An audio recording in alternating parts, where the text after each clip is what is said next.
You guys hear anything now? Are we hearing anything?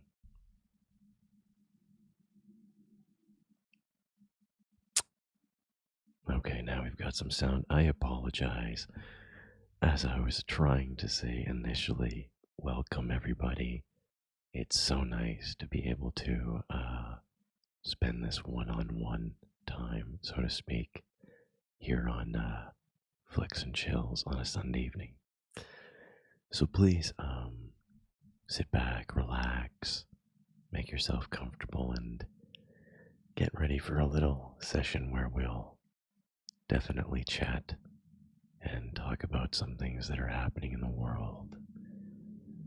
Listen to very loud motorcycles in the background and have a good time all around. But I just want to ensure that first off,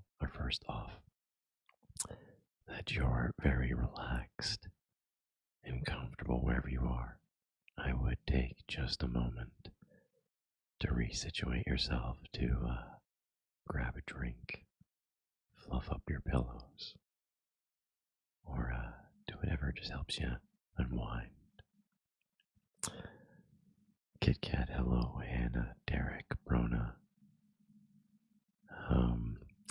Big question that's on my mind to start off. A little bit of pop culture talk, considering I don't get to do this too often with you all, is who watched the Star Wars Obi-Wan Kenobi series recently? And second of all, did you love it as much as I did? I don't want to get into too many spoilers, but if you haven't watched that series, you must be living under a rock. Or maybe you just don't have Disney Plus, which is entirely okay. I believe that with this channel, considering we do these kind of lives, it would be really nice to set up a Discord properly and see what is capable if we were to put together a fun little hangout where we could watch movies together, play games, do trivia, or have these general hangouts that are kind of relaxing and not stress-inducing, especially for those who have to work Monday morning. I know that that's always a very tough thing. Did anybody celebrate Pride this month? I know that we have quite a few LGBTQ members on the channel, so happy Pride Month to you all. I hope that you did some excellent partying and were the best of yourself. It's definitely a time to go out and enjoy. It seems you see a lot of companies kind of sponsoring events and doing fun things. I live in a small city, so unfortunately we don't really have a lot that goes on here, but I see a lot of my friends posting stories, and I feel like I'm really missing out. Apparently it was Kevin's birthday, so happy belated to Kevin. Jada, unfortunately, you weren't able to make it to Pride because you were sick. Yeah, it seems like there's been some stuff going around. Like, I have a little head cold myself right now. It's not COVID. But I was hanging out with my niece and nephew the other day. We're playing arcades, as you can see. And one of them starts coughing and sniffling throughout the thing. And I go, oh boy, that's headed straight for me. So luckily, it's not the vid. We'll call it the vid. It sounds cooler. But yeah, so if you hear a little bit of congestion and whatnot, then that's my niece and nephew's fault. So you can blame them. I hope you all have been doing very well. I have been doing pretty decent myself, working on different film and television projects right now. If you've been following my secondary, or what I would consider my main channel, Effigy Entertainment, we recently filmed Veracity, which is a short film, and we're very, very excited to show you guys, which it should be out around the end of August. which is a little bit later than I was originally anticipating. But my co-director Dustin, it's one of his first times making a film, so he's taking a little bit more time with it to try and work on the edits and make it really cool. But in the meantime, I have personally been writing another script that we're going into right now that involves AI becoming sentient and zombies mixed in space. I won't give you too much about it, but it should be really interesting, and I'm hoping to have that one out within a month's time. So we'll either have two projects back to back, or we'll space them out and figure out how to let you guys watch them and enjoy, because I'm really excited to share that with you. Poe says, I had the Rona in January. It was more annoying than anything else. The flu had back in 2011 was worse than that. Yeah, I've heard mixed things about COVID-19. I have not had it. I'm lucky in doing so. I took a PCR test. I was actually pretty adamant that I was going to get it, but then I forgot that other illnesses do exist. So luckily, yeah, it's not that big deal. But yeah, I'm sure we don't want to get to that COVID, so stay safe. But I think the wave of that is somewhat not past, but I feel like we can calm down a little bit, relax, and get back to some good things. I heard recently that travel between the United States and Canada no longer requires vaccine passports. I'm not sure if that's true or not, but I do have film crew that I would like to head up towards Florida and film some stuff with, as my parents own property there. So I'm hoping that that's true, because I don't think everybody is vaxxed. I don't know about that. I'm not really sure, but yeah, it'd be fun to go to Florida. A lot of crazy things happen in Florida. It's always in the news, I find. You guys notice that about Florida? Like, what is it about Florida and cats that seem to captivate the internet and craziness?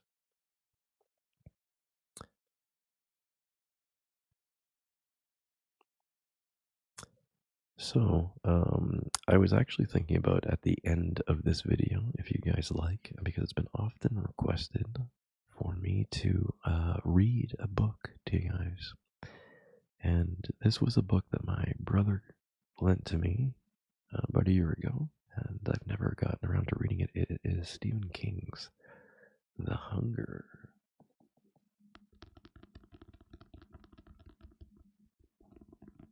And he said it was really good.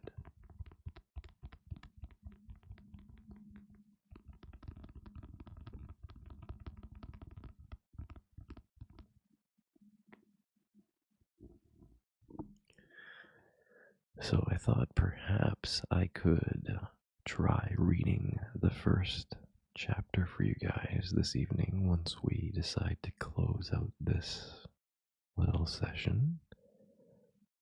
And at that point, you can completely relax, just listen to my voice. And while it might be a creepy story, maybe it'll put you to sleep, or maybe it'll entertain you. I'm pleased with either one of those options. But if you'd like I said, I'd be willing to read it. Plus, the book itself makes some great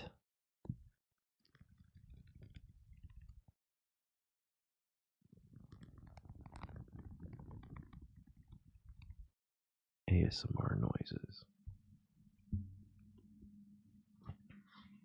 I feel like the sound of opening pages and that soft scratching to be very ASMR like. Oh, excuse me. I'm so sorry. I feel like that was really, really, really bad, and I apologize. But this is live, so anything can happen. Peter, I'm trying to see your full comment here. It's disappeared.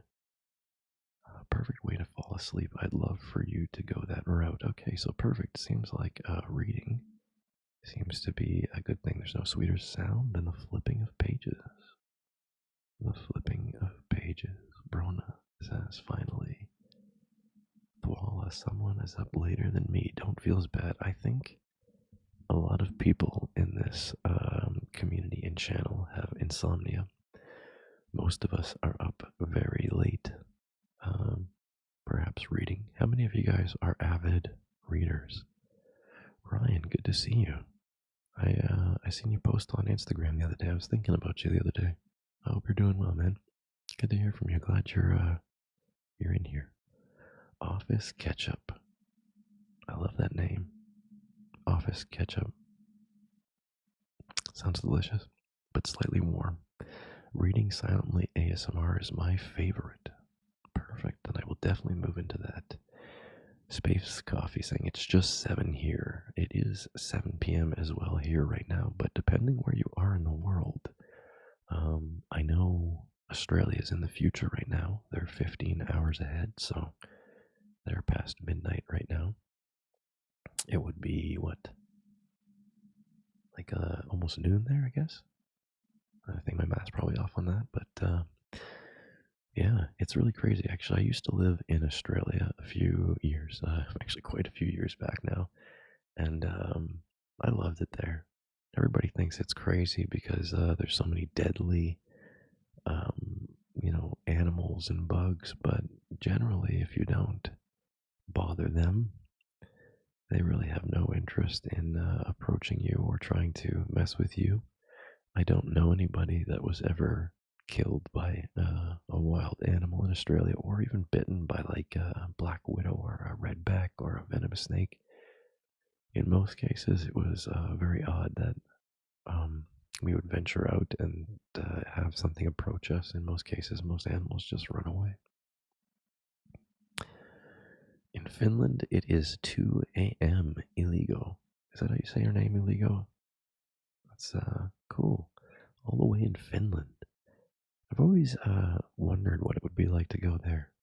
It's one of the places in the world that I'd like to travel, but I'm often confused with Switzerland and Finland. I don't know why. Are they close geographically? Is that where my confusion stems from? Or am I just crazy? It's probably the latter. I wouldn't doubt that. Ciao Vieira says, howdy from Portugal. Have been following your channel for 3 years now. Well, thank you, Ciao. I really, really appreciate that, and I'm so, so happy to have had you here for this long. I want to point out Fraser Brown from Scotland. Very, very cool. Look at all the people that we have from all around the world right now.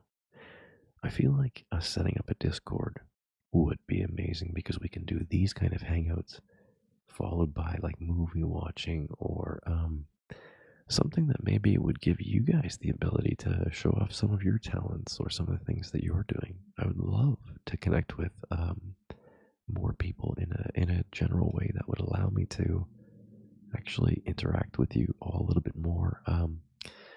Space Coffee has been commenting a lot lately, and I love it.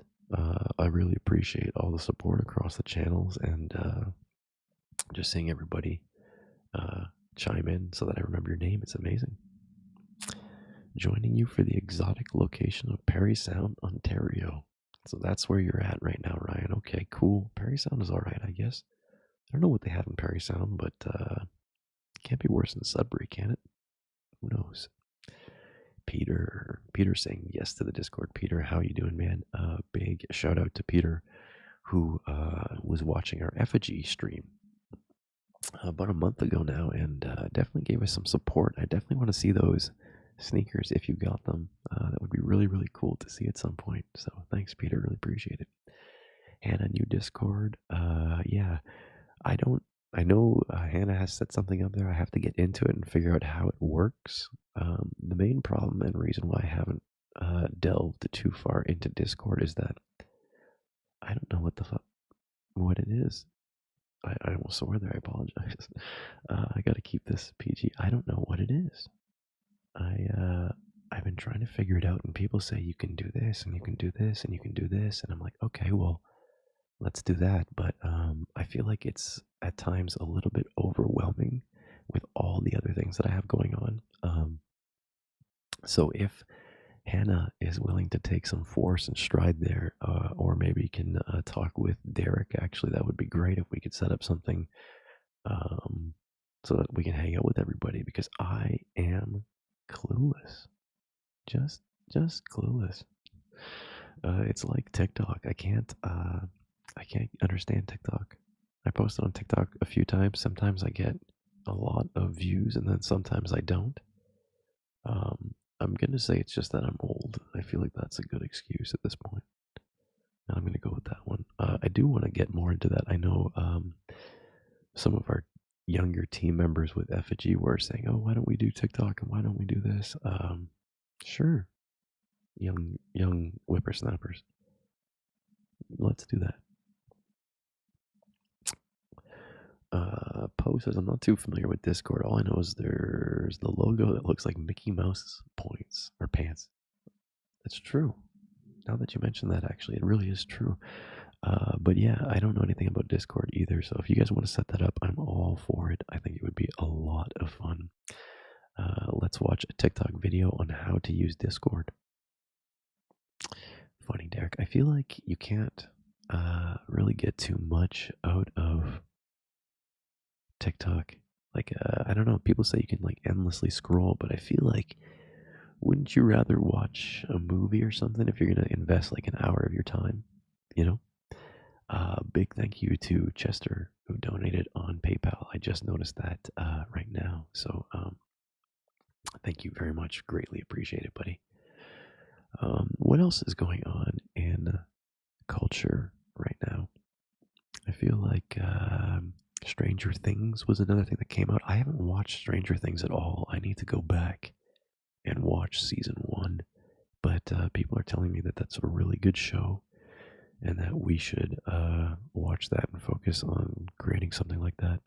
I would love to create a series, especially one based in the 80s or 90s. So, yeah, just give me a brief moment. I will be right back if you can just hold on. Somebody is knocking at my front door, so just hold just a moment so I can get rid of them.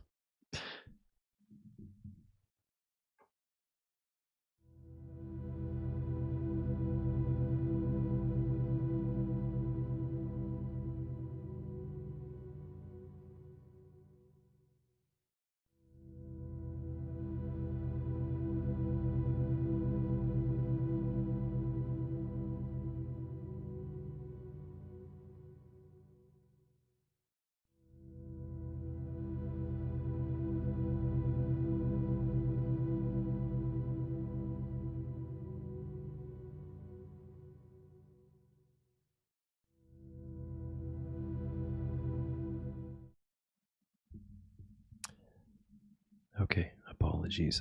It was Stephen King. He was saying that it would be completely okay for me to read his book tonight.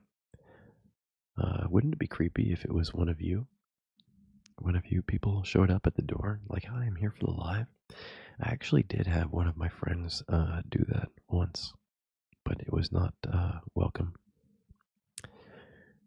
Did Wayward Poet just say Stephen King was hot? Okay, I don't know about that one. You guys can start your own poll of whether you think Stephen King was attractive or not. I didn't think that was on the docket, but yeah. Anyway, sorry about that interruption. I was hoping that maybe it was like an Uber Eats or something, and they delivered it to the wrong door, and then I could have eaten it, and that would have been amazing. Let me ask you guys an ethical question. If somebody delivered food to your door and you knew you could get away with it, but it wasn't intended for you, sorry, like it wasn't intended for you, and you knew you could get away with stealing it or taking it, would you do it? Or would you feel guilty about it? Would you feel like, man, maybe my neighbor or somebody down the street is going to go hungry tonight because I decided to eat their A&W?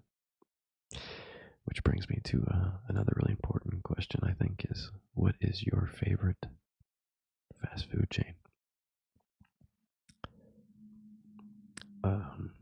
Personally, if I had to pick a fast food chain that I really enjoy, I like a lot of them. I'm not gonna lie, but I think Wendy's. Does everybody know Wendy's? Do we have Wendy's in across the globe? Actually, is that one of those well-known things? Like I know McDonald's is everywhere except Russia.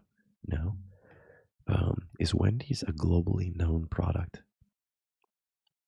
And if it's not, I'm a little bit sad about that. If it's not, I think Wendy's is delicious. They have wonderful chicken burgers. I feel like this is almost an ad for Wendy's right now. If you're listening to this, especially if you're falling asleep and it's like suggestive. Wendy's is delicious. You should always eat at Wendy's. The Coca-Cola out of the fountain tastes better at Wendy's. The products used there are high quality, and the service is always friendly. Wendy's. They're not paying me anything. Bex says, they love Wendy's. That's good. We can be friends. Wendy's is the best chicken anywhere. That is true. At least we have some people that are pro Wendy's in the chat. And this makes me very happy. So, Hannah, you are in charge of the Discord. If we can get that going, anybody here that is watching right now that is interested in doing a Discord, please let us know. And we'll get that set up so that we can do more private hangouts that aren't necessarily just here live, where I can't do as much or say as much or be a little bit louder. But I feel like the fact that we have 36,000 people on this channel means we could potentially have one very cool party. Or another suggestion that was given to me is that perhaps in these lives, you guys could offer triggers live that you want me to do that don't require, I guess, a lot of prep.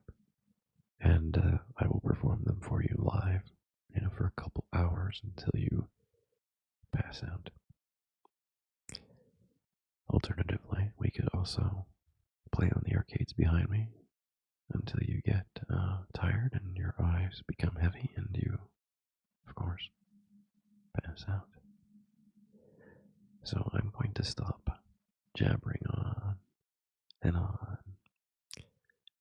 And I do want us to focus a little bit more on trying to settle down now that I feel that's a little more appropriate. I would like to start to maybe read the first chapter of The Hunger by Stephen King, but I must warn that this could be disturbing for some people. I don't know. I haven't read it. I don't know what your threshold or tolerance for horror is. Mine personally goes pretty far. I also may stumble on some of the words, mostly because I am reading this live, and that usually tends to make me feel a little more on the spot or judged. So I will begin to read these excerpts from The Hunger by Mr. Stephen King. Is Stephen King still alive? Does anybody know? I'm not sure if he is or isn't, but let's start taking a look at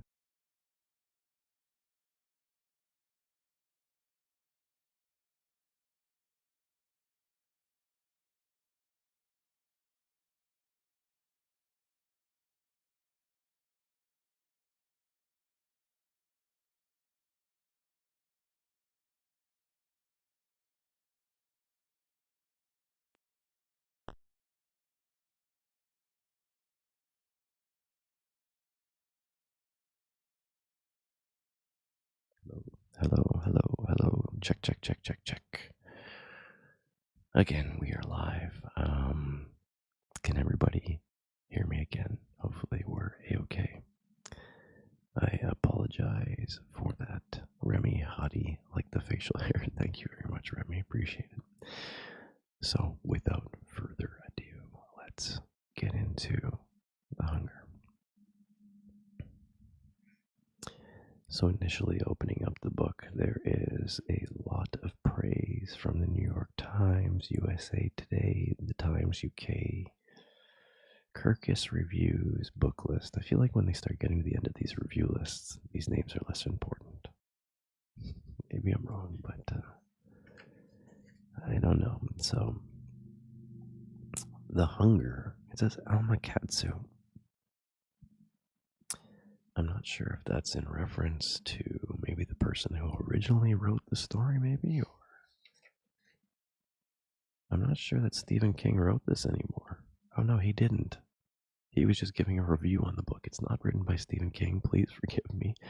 I was going to say, I really didn't expect this one. This would have been a turn because it says, For My Husband Bruce. And I'm pretty sure Stephen wasn't celebrating Pride Month. I could be wrong. You never know. Okay, so this book is about the Donner Party. I guess it's set in the Wild West from 1846 to 47, and they are traveling among train. And in this picture here, you can see the route that they are going to take. I'm not sure how relevant that is, but yes. So the author of this book is Alma Katsu. Now that we've gotten to the bottom of that. Okay, so the prologue. Let's start off with the prologue. April 1847. Everyone agreed it had been a bad winter, one of the worst in recollection, bad enough to force some of the Italian tribes, Pewit and Miwek, down from the mountain. There was no game to be had, and a restless hunger rippled through their movements, left barren camps full of black, scentless fire marks behind them like dark eyes in the earth. A couple of the peyotes, I can't pronounce that, even said they'd seen a crazy white man who had managed to survive through this god-awful winter, skimming over the frozen lake like a ghost. The peyotes, I guess, is reference to a indigenous culture, and I apologize if I'm butchering that. That had to be their man, a fellow named Louis Keseberg, the last known survivor of the Donner Party tragedy. The salvage group had been sent out to find Keseberg and bring him back alive, if at all possible. Mid-April, and the snow was chest deep on the horses. The team had to abandon them at the local ranch and go the rest of the way on foot. It was 3 days down to the lake after they had reached the summit, cold and airy and desolate. Spring meant mud and lots of it, but at the higher elevations, it was still winter and the ground was a blanket of thick white. It was untrustworthy. That snow, it hid crevices, steep drop-offs. Snow kept secrets. You think you were on solid ground, but it was just a matter of time before the ledge beneath you crumbled. The descent was much tougher even than expected, the snow giving underfoot, sodden and slippery, full of some unearthly desire to pull the whole team under. The closer the team got to the lake, the darker it became. The trees so tall they obscured the mountain tops and blocked out the sun. You could tell it had snowed an ungodly amount by the damage to the trees, branches broken and bark scraped, going up 30, 40 feet. It was eerily quiet by the lake, too. There were no sounds at all. No bird song. No splash of waterfowl landing on the lake. Nothing but the tramp of their feet and labored breathing, the occasional crackle of melting snow. The first thing they noticed when mist from the lakeshore rose into their sights was the stink. The entire site smelled of carrion. The rich stench of decaying flesh mingled with the piney air, making it heavy as the group approached the shore. The smell of blood, with its tang of iron, seemed to spring from everywhere, from the ground and the water and the sky. They'd been told that the survivors had been living in an abandoned cabin and 2 lintos, one built against a large boulder. They found the cabin quickly enough, skirting the banks of the lake, which rippled under a lazy fog. The cabin stood by itself in a small clearing. It was unmistakably deserted, and yet they still couldn't shake the feeling that they weren't alone, that someone was waiting for them inside, like something from a fairy story. The bad feeling seemed to have wormed its way through the whole team, that unnatural scent in the air causing everyone to fidget with nerves. They approached the cabin slowly, rifles raised. Several unexpected items lay discarded in the snow, a pocket prayer book, a ribbon bookmark fluttering in the breeze, a scattering of teeth, what looked like a human vertebrae cleaned of skin. Now the bad feeling was in their throats and at the back of their eyes. A few of them refused to go any further. The door to the cabin was directly in front of them now, an axe leaning against the outer wall beside it. The door opened on its own. So there we go. Hello, Jay. How are you doing? So June, how appropriate, 1846 is where this initially takes place. So let's get through chapter 1 and see what we think. And if you guys like this, then definitely leave a like on the video and a comment to reaffirm that your like was for this book and not the video itself. Chapter 1. To Charles Stanton, there was nothing like a good, close shave. Poor him. He stood that morning in front of the big mirror, strapped to the side of James Reed's wagon. In every direction, the prairie unfurled like a blanket, occasionally rippled by wind, mile after uninterpreted mile of buffalo grass, disrupted only by the red spire of Chimney Rock, standing like a sentry in the distance. If he squinted, the wagon train looked like children's toys scattered in the vast, unending brush, flimsy, meaningless, inconsequential. He turned to the mirror and steadied the blade under his jaw, remembering one of his grandfather's favorite expressions. A wicked man hides behind a beard, like Lucifer. Stanton knew plenty of men who were happy enough with a well-honed knife, even some who used a hatchet, but for him nothing would do but the straight razor. He didn't shrink from the feel of cold metal against his throat. In fact, he kind of liked it. I think you were a vain man, Charles Stanton. I didn't think you were a vain man, Charles Stanton, a voice came from behind him. But if I didn't know any better, I might wonder if you weren't admiring yourself. Edwin Bryant came toward him with a tin cup of coffee in his hand. The smile faded quickly. You're bleeding. Stanton looked down at the razor. It was streaking with red. In the mirror, he saw a line of crimson at his throat, a gaping 3-inch slash where the tip of his blade had been. The razor was so sharp that he hadn't felt a thing. Stanton jerked the towel from his shoulder and pressed it to the wound. My hand must have slipped, he said. Sit down, Brian said. Let me take a look at it. I have a little medical training, you know. Stanton sidestepped Brian's outstretched hand. I'm fine. It's nothing, a mishap. That was the damnable journey in a nutshell. One expected mishap after another. Thank you very much, Minot, for the kind donation. Brian shrugged. If you say so. Wolves can smell blood from 2 miles away. What can I do you for? Stanton asked. He knew that Brian hadn't come down the wagon train just to talk, not when they were supposed to be yoking up. Around them, the regular morning chaos whirled. Teamsters herded the oxen, the ground rumbling beneath the animals' weight. Men dismantled their tents and loaded them into their wagons, or smothered out fires beneath sand.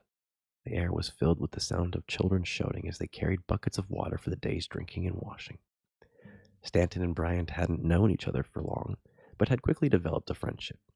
The party Stanton had been traveling with prior, a small wagon train of Illinois, consisting mostly of Donner and Reed families, had recently joined up with a much larger group led by a retired military man, William Russell, outside Independence, Missouri.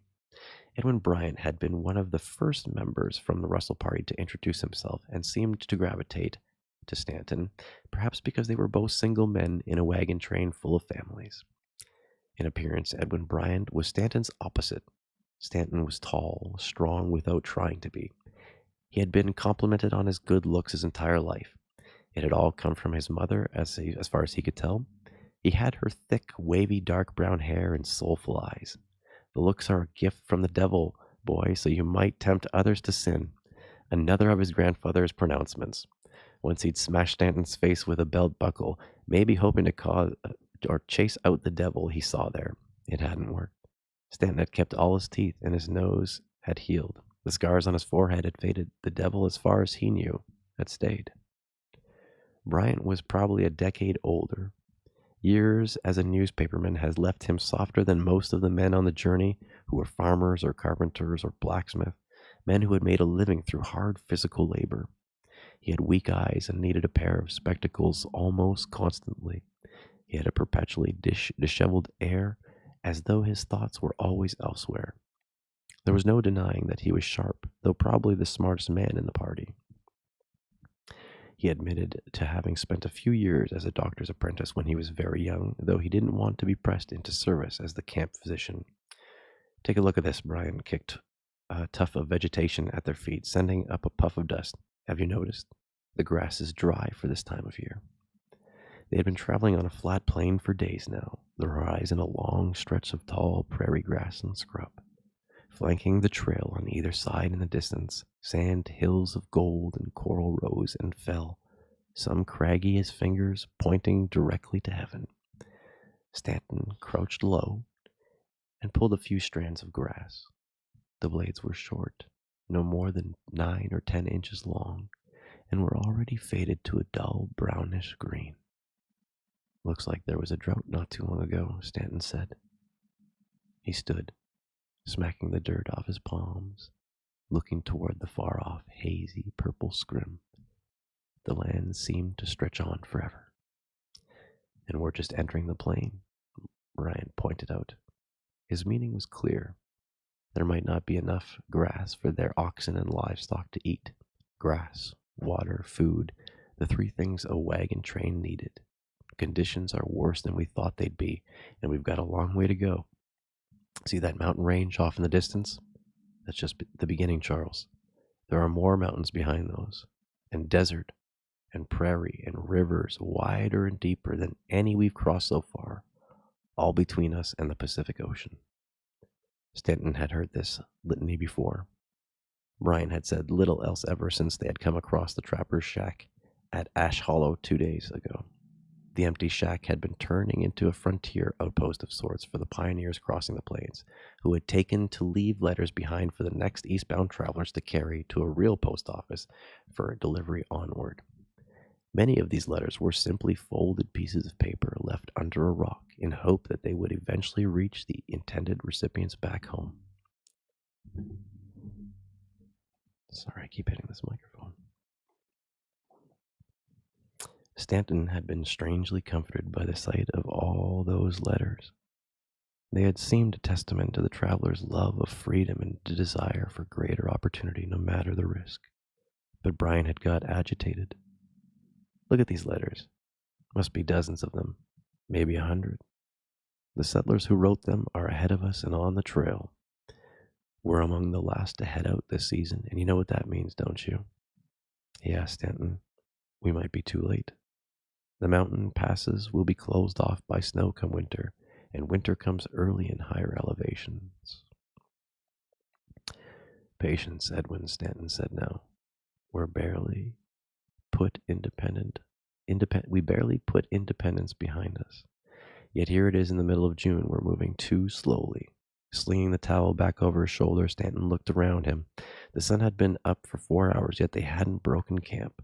All around him, families were still finishing their breakfasts over the remains of campfires. Mothers stood, dandling babies in their arms as they swapped gossip. A boy was out playing with a dog instead of herding the family's oxen in from the field. Can you blame them on such a fine morning? He asked lightly. After weeks on the trail, no one was anxious to face another day.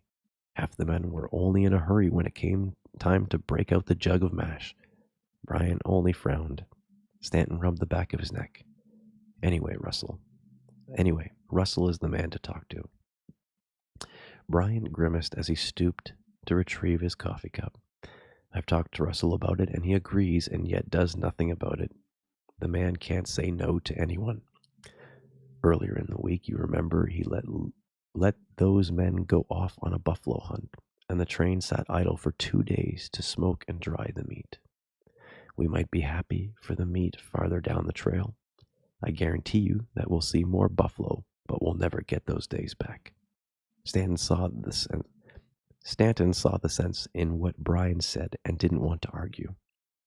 Look, I'll go with you tonight, and we'll speak to Russell together. We'll make him see that we're serious. Brian shook his head. I'm tired of waiting. That's what I've come to tell you. I'm leaving the wagon train. A few of us men are going ahead on horseback. It's too slow by wagon. The family men, I understand why they need their wagons. They have young children, the old and sick to carry. They have their goods to worry about. I don't begrudge them, but I won't be held hostage by them either. Stanton thought of his own wagon, his pair of oxen. The outfit had cost nearly all the money he made from the sale of his store. I see. Brian's eyes were bright behind the glasses. That rider who joined up with us last night, he told me that the Wayshoe were still south of their usual grazing territory, about 2 weeks down the trail. I can't risk missing them. Brian fancied himself to be a bit of an amateur anthropologist and was supposedly writing a book about the various tribes' spiritual beliefs.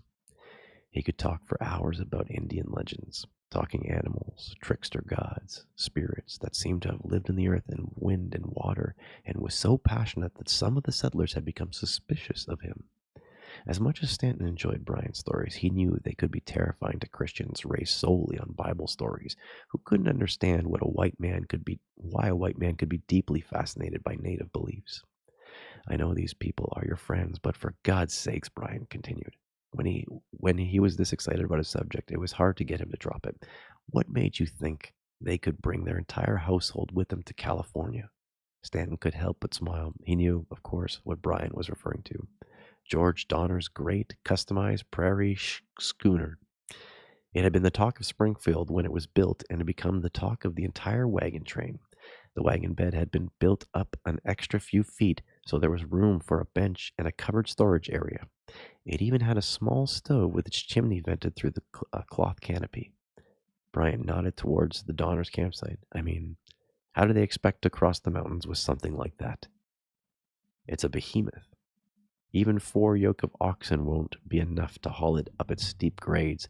And for what? To carry the Queen of Sheba in comfort? In the short time since the Springfield contingent had joined up, the larger Russell party, Edwin Bryant, had developed a healthy dislike for Tamsin Donner. That was plain enough. Have you seen inside the thing, like Cleopatra's pleasure barge, with its feather mattress and silks? Stanton smirked. It was as if though the Donners were sleeping inside their wagon. Wasn't as though the Donners were sleeping inside. Their wagon was packed with household goods, including bedding, like every other wagon. Brian was a little prone to righteous exaggeration. I thought George Donner was a smart fellow. Apparently not. Can you blame him for wanting to make his wife happy? Stanton asked. He wanted to think of George Donner as a friend, but he couldn't, not knowing of Donner's connections.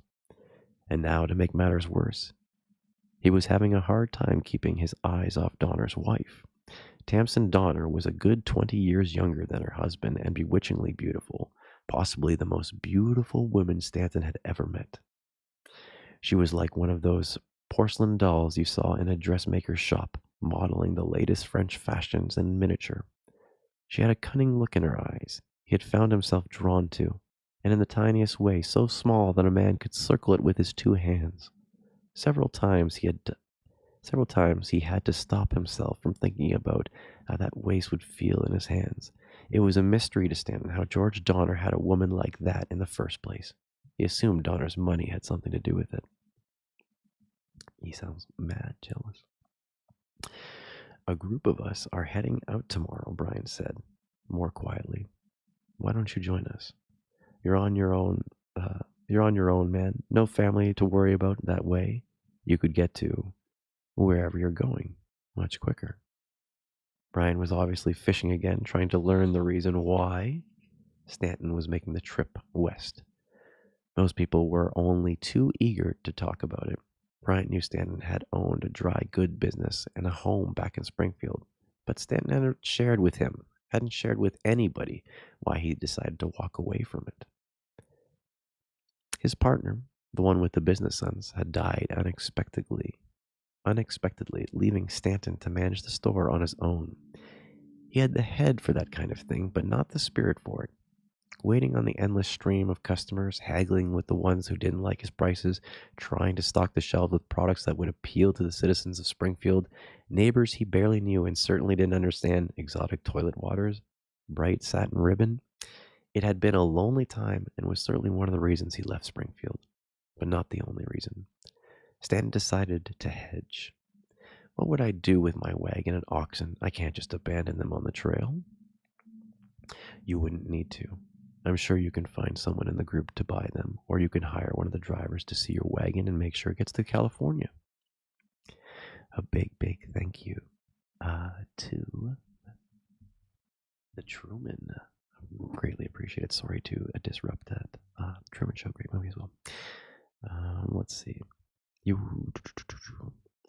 can hire drivers to see your wagon and make sure it gets back to California. I don't know, Stanton said. Unlike Brian, he didn't mind traveling with families, the noise of children, the high-pitched chatter of the women on the trail.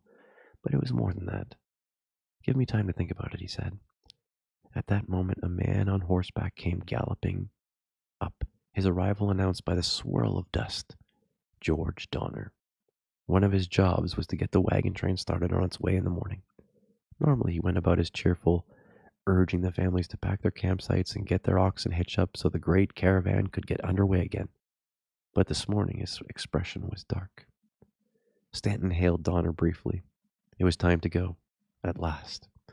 I was just about to chain up, he began, but Donner cut him off. We're not moving just yet, he said gravely. There's been a mishap in the line. A tremor of misgiving moved through Stanton, but he swallowed it back. Brighton squinted up at him. Should I fetch my medical kit? George Donner shifted his saddle. Not that kind of mishap. A young boy is missing. Wasn't in his tent this morning. His parents went to wake him. Stanton felt immediately relieved. Children have been known to wander. When we're on the move, yes, but not at night. The parents are remaining here to search for their son. Some of the others are staying to help them too. Are they looking for more volunteers? Stanton asked. Donner shook his head. They've got more than enough. Once they pull their wagon off the trail, we'll get the rest of the train moving. Keep your eyes peeled for any signs of the boy. God willing, he'll turn up before too long. Donner rode off again, and a finger of dust lifted behind him. If the child had wandered off in the dark, it was unlikely his parents would ever see him again. A young boy might be swallowed up in all this vastness, in the unrelenting space that stretched in all directions, in the horizons that yoked even the sun down to heel. Stanton hesitated. Maybe he should go after them. A little extra help wouldn't hurt. He put a hand on his neck, considering mounting his horse. His fingers came away red. He was bleeding again.